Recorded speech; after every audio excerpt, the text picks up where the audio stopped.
ભાઈ, પ્રકાશભાઈ, શ્રી જીતેન્દ્રભાઈ અને કાનાભાઈ, આ બધાનો હું આભાર માનું છું, અભિનંદન આપું છું, કારણ કે સૌ લોકો તમારા માટે હંમેશા નાનામાં નાના વિષય માટે અહીંયા ગાંધીનગર એક ટીમ તરીકે આવતા હોય છે અને ટીમ તરીકે તમારા માટે જે કોઈ મદદની, જે કોઈ સપોર્ટની જરૂરત હોય એ બધી જ સરકાર પાસેથી લઈને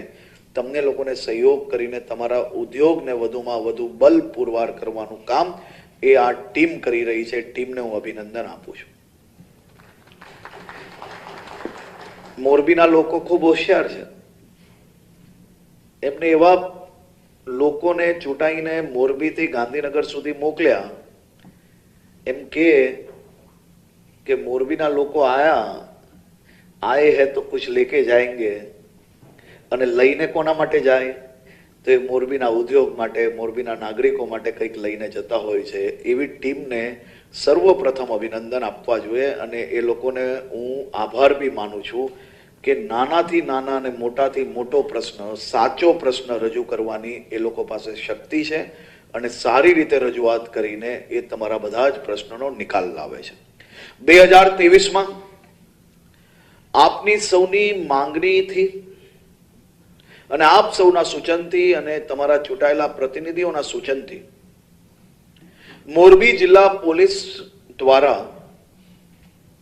તમારા સૌના ઉદ્યોગોના રક્ષણ માટે, તમારે સૌના સહયોગ માટે એસઆઈટીની રચના કરવામાં આવી. સામાન્ય રીતે અહીંયા જે વેપારીઓ બેઠા હશે બધા જ વેપારીઓને અંદાજો હશે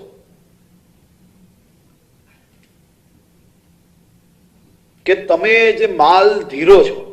જે ટાઇલ્સ હોય કે ઘડિયાળનો સામાન હોય કે પછી પેપરોનો સામાન હોય, આ માલ જે તમે ધીરો છો અને જો પેમેન્ટ નથી આવતું તો એના બે રસ્તા હોય છે. એક તો તમે જ્યારે અરજી આપો ત્યારે એ કેસને સિવિલ કેસની અંદર ડાયવર્ટ કરી લેવામાં આવે,